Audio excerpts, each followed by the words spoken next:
이것은 민수기 28장, 29장 내용이죠. 재밌는 거는 레위기 23장의 내용을 보완하고 있다는 것입니다. 자, 40년이 지나서 왜 그러면 하나님이 완성본을 이때 주시는가? 40년이 지났어요. 레위기가 반포되고 난 다음에 거의 40년이 지났잖아요. 가나안 땅에 들어가기 직전에 이 지금 완성본을 주시는가? 그 이유가 있습니다. 왜냐하면은 광야에서는요, 농사도 어렵고 목축이 불가능했잖아요. 광야에서는 임시로 제한적으로 제사를 드릴 수밖에 없었고 가나안 땅에 들어가서 본격적으로 제사를 드려야 되니까 이제 완성본을 하나님이 마련해서 주시는 겁니다. 내가 너희에게 주는 땅에 들어가서 이 법을 지켜라. 레위기 23장에, 이거 레위기거든요. 레위기 23장에서 그렇게 조건을 달아서 하나님이 이 법을, 제사법을, 절기법을 주시거든요. 그러니까 이것은 궁극적으로 가나안 땅에 들어가서 지켜야 될 그런 절기의 제사법이었습니다. 자, 28장, 29장 좀 복잡하지만 이걸 도표 한 장으로 깔끔하게 우리가 정리해 볼 수가 있어요. 상번제는 매일 순양 2마리를 바칩니다. 아침 저녁으로 바쳐요. 그 다음에 안식일에는 상번제를 바치고 플러스 1년생 순양 2마리를 추가로 바칩니다. 그 다음에 월삭, 초하루죠. 초하루에는 그 절기에 해당되는 제물을 바치는데 이와 같은 것들이 그 절기에 해당되는 것이죠. 근데 가만 보면은 똑같아요. 수소 2마리, 순양 1마리, 1년새 순양 7마리, 순염소 1마리 똑같잖아요. 거의 비슷해요. 무교절 때는 1월 15일부터 21일간 7일 동안 매일 이렇게 바쳐요. 매일 7일간 바치고 77절 때는 3월 6일에 또 이걸 바치고 나팔절 때는 7월 1일이죠. 7월 1일인데 7월 1일이 사실은 월삭이니까 월삭 플러스 월삭에 바치는 것 플러스 추가되는 것입니다. 이걸 기본으로 드리고 그 다음에 추가로 이걸 바치도록 되어 있습니다. 속죄일에는 레위기 16장에 이걸 바치라고 나와 있어요. 거기에 추가로 속죄일에는 이게 기본적으로 바쳐진다는 것이죠. 이거 외에 요걸 또 바쳐야 된다는 것입니다. 이렇게 돼 있고 그 다음에 초막절에는 재밌어요. 초막절에는 숫소가 13마리, 그 다음에 2일째는 12마리, 초막절에는 이런 식으로 바쳐집니다. 한 마리씩 줄어요. 그래서 마지막 7일 때 7마리가 되고 한 마리씩 줄면서 8일째 대회라는 거예요. 초막절의 제일 마지막 날은 대회라는 날인데 그때는 또 한 마리만 드립니다. 자, 서원법을 보겠습니다. 서원은 왜 서원법이 갑자기 나오는가? 절기법 마지막에 29장, 민수기 29장 마지막에 서원의 하목제가 언급돼요. 그래서 이게 연결고리가 되죠. 첫 번째 연결고리고 두 번째 서원법이 여자의 서원 문제 집중되고 있어요. 그러니까 여자의 경우는 어떻게 해야 됩니까? 그 문제가 술로봇의 딸 문제가 결부되어 있어요. 우리 여자들은 남편에게 속해 있고 아버지 밑에 있는데 서원을 하게 되면은 서원을 어떤 식으로 처리해야 됩니까? 라는 문제가 발생될 수가 있습니다. 남자는 쉬웠어요. 그냥 본인이 지키면 돼요. 문제는 여자인 경우예요. 여자는 남자의 종속되어 있는 그런 신분이었거든요. 그래서 몇 가지 사례로 나뉘어집니다. 자, 부모님 밑에 아직 처녀로 시집을 안 가고 있는 미혼 여자잖아요. 그러면 아버지가 서원을 했잖아요. 이 여자가. 그러면 아버지가 서원을 지켜라, 하지 마라 라고 결정권을 아버지가 갖고 있어요. 그 다음에 혼인 전에 어떤 여자가 서원을 했어요. 혼인 전에 서원을 했는데 아버지가 정확하게 뭔가를 가부간에 말씀 안 해주시고 그 상태에서 서원을 아직 한 상태에서 이행도 하지 않은 상태에서 결혼을 했네. 남편한테 들어갔어요. 그러면 서원이 유효하잖아요. 그때 서원 전에 혼인 전에 서원을 하고 혼인을 해버렸잖아요. 그러면 남편 밑에 있기 때문에 그 경우 남편이 결정을 해요. 남편이 하지 마십시오, 서원을 지키십시오 라고 할 수가 있다는 거죠. 그 다음에 이제 과부나 남편 죽었어요. 그 다음에 이혼을 당했네. 혼자 남았어요. 이런 경우는 여자 혼자 결정에 대해서 자기가 지켜야 됩니다. 반드시 이행을 하고 그 다음에 유부녀죠. 남편이 있는 여자, 내가 결혼을 했어요. 근데 내가 서원을 했잖아요. 그때는 역시 남편이 판단해가지고 여보 이 서원을 하지 마세요. 이행하지 마세요. 이 서원 지키세요. 남편이 또 결정을 해줄 수가 있다는 거죠. 그러니까 결국은 그러니까 남자에게 종속되어 있었기 때문에 남자의 결정권에 따랐다는 그런 결론입니다. 그 다음에 미디안과의 전쟁인데요. 이 전쟁이 굉장히 중요합니다. 자, 이 전쟁의 세 가지 중요성 제가 말씀드린 대로 첫 번째는 미디안 종족에 대한 보복이에요. 왜냐하면 이들이 바알볼 사건 주동 세력이었잖아. 발람과 더불어서. 그 다음에 이 전쟁에서 이 전쟁을 통해서 하나님이 새로운 전쟁 규례를 마련해요. 전쟁할 때는 이렇게 해라. 지침서를 알려주십니다. 그 다음에 말씀드린 대로 가나안 전쟁의 전초전이에요. 이것이.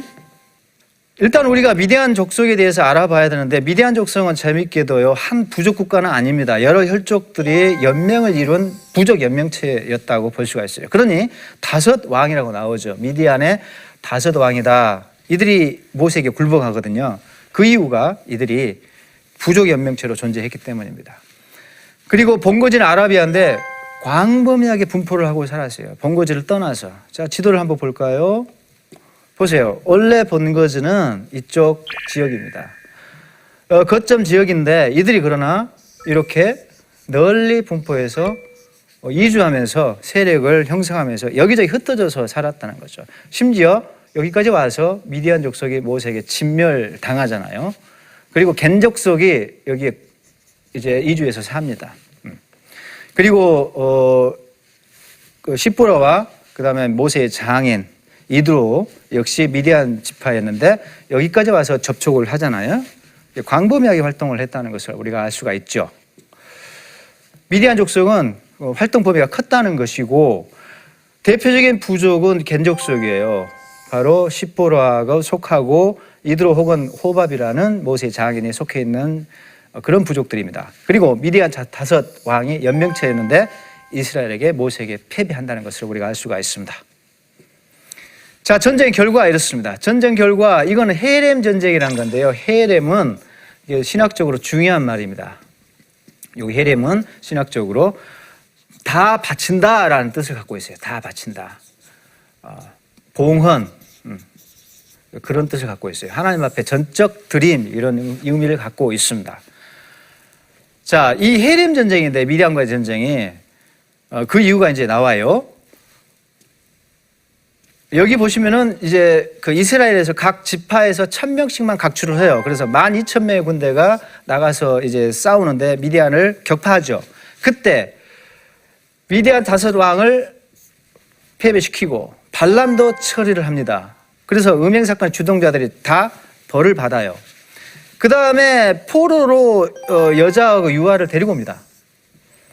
플러스 전리품, 여러 가지 가축과 그 다음에 양떼, 재물 이런 것들을 가지고 옵니다. 재물들을. 자, 그런데 하나님께서는 포로 중에서 처녀가 아닌 여자들 그리고 남자들은 다 죽여라. 처녀가 아닌 여자를 죽여라. 남자도 죽여라. 좀 무자비하죠. 근데 그 이유가 있었어요. 왜냐하면은 이게 지금 바알부얼 음행 사건 때문에 그렇습니다. 여기에 대한 징벌을 제대로 받는 것이죠. 자, 이 승전 방식은 그런데 헤렘 전쟁 기준이 안 맞아요. 왜냐하면 헤렘 전쟁에 따르면 신명기의 법에 나와요. 헤렘 전쟁 기준이. 가나안 족속하고 비가나안 족속을 나누었어요. 가나안 족속 같은 경우는 다 멸절해요. 사람 다 멸절하고 전리품도 싹 다 파괴해야 됩니다. 태우고 금속만 안 타는 것만 가지고 와서 성전에 봉헌을 해요. 그러니까 남는 것이 없어요.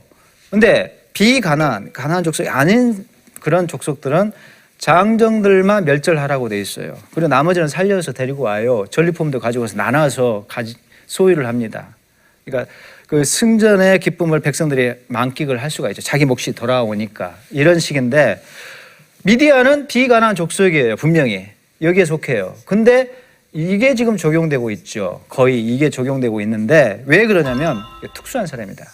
왜 특수한 사람입니까? 바로 바알볼 사건을 일으킨 주동자 부족이었기 때문에 바로 1번 A 가나안 족속에 해당되는 헤렘 전쟁이 여기에 지금 적용되었다라고 볼 수가 있습니다. 그리고 참고로 앞서 제가 말씀드렸지만 헤렘 전쟁은 죄에 대한 하나님의 심판 전쟁입니다. 노아 홍수 그렇잖아요. 그리고 소돔과 고모라도 그런 헤렘 전쟁이에요. 일종의 하나님 편에서는 마지막 인류의 최후 심판 저는 마찬가지라고 생각해요. 일종의 하나님의 헤렘의 심판입니다. 그런 맥락에서 우리가 볼 때 하나님은 공의로우시고 죄를 문책하시는 하나님 편에서는 저것을 우리가 잔인하다고 느낄 수 있지만 정의로운 하나님 편에서는 이런 심판의 일환으로 이런 명령을 하셨다라고 우리가 이해해 볼 수도 있습니다. 자, 승전 규례입니다. 전쟁으로 복귀하면은 이제 전리품을 어떻게 나눌 것인가 등등의 문제가 나오겠죠. 그리고 오염돼요. 군인들이 일단 오염되잖아요. 군인들이 시체하고 막 뒹굴었잖아요. 송장으로 잔뜩 송장 오염으로 더러워졌어요. 그래서 군인들에게는 속죄의 제물 규정 제가 앞서 설명을 다 드렸습니다. 그 송아지를 잡아가지고 태워서 만들죠. 물에 타가지고 제물을 뿌립니다. 3일째 뿌리고 7일째 뿌려요. 그래서 송장 오염을 깨끗하게 씻어내야 됩니다. 그리고 진영에 복귀를 해요. 옷을 빨고 목욕한 후에 집으로 돌아가면 됩니다. 그리고 이제 전리품을 어떻게 처리할 것인가의 문제죠. 전리품을 잔뜩 가지고 왔어요. 자, 송장 오염을 우리가 일단 살펴보았고, 그 다음에 이방인들이 쓰던 여러 가지 부정한 물건들 있죠. 이게 부정 타 있어요. 그런 경우 의복이나 가죽 제품은 똑같이 잿물 뿌리고, 금속류는 잿물을 일단 뿌리고 난 다음에 불로 달고요. 달고. 근데 어떤 금속류는 불에 녹아버리거든요. 그래서 불에 약한 녹는 금속은 잿물만 뿌리고 물로 한번 씻어줘요. 이렇게 조금 세부적으로 차이가 있습니다. 그리고 이거는 이제 성전에 바치지 않고 이런 것들을 군인 몫으로 돌립니다. 예, 군인들이 나눠가지도록 돼 있다는 것이죠. 그리고 일단 절반씩 분배해서 이 가축 같은 경우 가축 전리품이죠. 가축 전리품은 절반씩 분배해서 군인들이 반 갖고 회중이 반 가져요. 그러니까 양, 염소 같은 거 총기가 굉장히 많죠. 절반은 이거예요. 그런데 절반을 군인들이 수고했으니까, 전쟁 나가서 수고했으니까, 목숨을 걸었으니까 반을 몫을 차지하고 나머지 회중이 반을 몫을 차지합니다. 그중에서 제사장을 떼줘야 돼요. 자, 제사장 몫은 군인들한테서 뗍니다. 500분의 1만 떼요. 그래서 500분의 1 떼면은 이 숫자가 나오고, 레위인들도 몫이 있어야 될 거 아니에요. 또 절반을 떼요. 레위 몫은 이 정도인데 레위 몫은 회중들에게 떼요. 50분의 1을 뗍니다. 그러니까 군인들은 조금 떼고 회중들은 많이 떼죠. 그러니까 왜냐? 군인들은 수고했잖아요. 고생을 많이 했잖아요. 그러니까 조금만 떼서 제사장 몫으로 줍니다. 레위인들은 많이 떼서 회중들이 나눠 가지고요. 이런 식으로 이 전리품을 이렇게 나누도록 되어 있습니다. 사람도 이렇게 이제 나누도록 되어 있습니다. 자, 승전 규례에 따르면은 이제 네 번째가 또 중요한데, 군인들이 개인 전리품을 챙기고 그 다음에 속죄 헌물을 드리는 장면이 나와요. 그들이 그 외에도 개인 전리품을 챙겼다라는 것을 알 수가 있어요. 보세요. 우리 각 사람이 이런 것들을 챙겼습니다. 귀금속들 챙겨왔죠. 예. 근데 그것을 헌금으로 바치겠다고 왔어요. 우리 생명을 위하여 속죄하려고 이런 걸 가지고 왔습니다라고 지금 군인들이 가지고 왔거든요. 왜 그러면 속죄를 하려고 이런 전리품을 가지고 왔는가? 개인적인 전리품이거든요. 왜 가지고 왔는가? 요 금만 따져도 상당히 금량이 이렇게 많았어요. 군인들이 가지고 온 게. 그러면 왜 군인들은 속죄가 필요했는가? 왜 굳이 속죄하려고 이런 것을 가지고 와서 우리가 속죄받기를 원합니다라고 했을까? 두 가지 이유가 가능한 이유가 있습니다. 첫 번째는 인구조사를 했다는 거죠. 여기 보세요. 우리가 돌아와서 우리가 숫자를 헤아려 봤습니다. 군인들을 하나하나 헤아려 보니까 한 사람도 충나지 않았습니다 라고 이야기를 하고 있거든요. 근데 인구조사를 하면은 이게 지금 하나님의 양이거든요. 백성들이 하나님의 양인데 하나님만이 이 양들을 자기 양을 관리하고 숫자를 셀 수가 있어요. 근데 사람이 막 셌다. 그럼 건방지는 거예요. 그래서 인구조사는 하나님의 양을 헤아리는 그런 하나님의 권리를 침해한 행위로 이렇게 신학적으로 봐요. 그런 신학자들이 있습니다.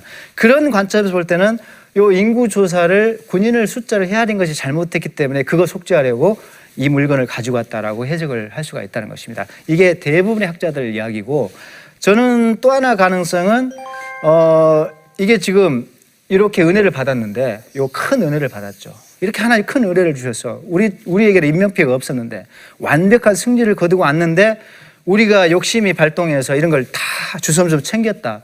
좀 부끄럽습니다. 라는 마음으로 헌금을 했을 수가 있다 하는 것입니다. 제가 생각하는 개인적인 그런 해석 중에 하나입니다. 자, 삶에 적용을 해봅시다. 2차 인구조사에서도 하나님 은혜는 여전했습니다. 그러나 백성은 자격이 없어요. 하나님의 은혜는 여전합니다. 오늘도 그렇습니다. 우리는 늘 자격 없고 넘어집니다. 그러나 하나님은 여전히 거기 계셔서 우리에게 은혜를 주고 있다는 것이죠. 그리고 슬로바스의 딸들의 경우도 보세요. 이제 돌볼 후견인 남자들이 다 죽었어요. 그런데 우리 하나님은 세밀하게 약자도 보호하시는 보호장치를 마련해 주신다. 약자 보호장치가 이렇게 세밀하게 마련되어 있다는 것입니다. 그런 하나님을 우리가 생각해 보도록 합시다. 그 다음에 우리가 28장 29장에서 상분제 드리고 안식일 제사, 세밀하고 풍성한 절기의 제사 아주 세밀하게 살펴봤습니다. 자, 얼마나 정확하게 정성스럽게 예배를 드렸습니까?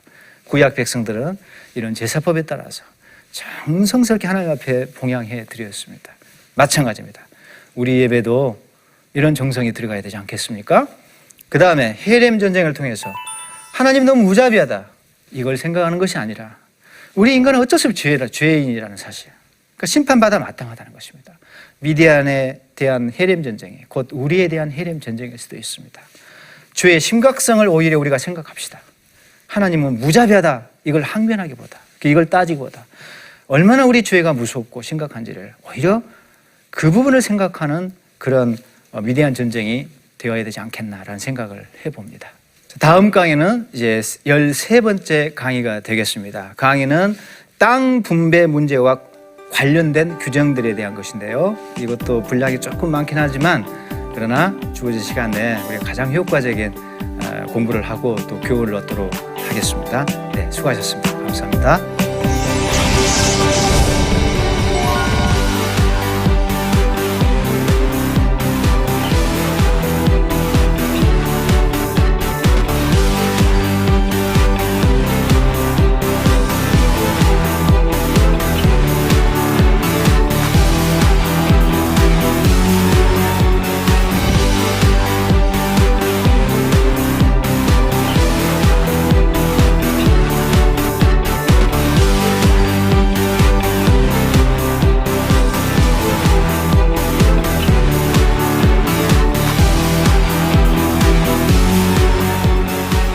이 프로그램은 시청자 여러분의 소중한 후원으로 제작됩니다.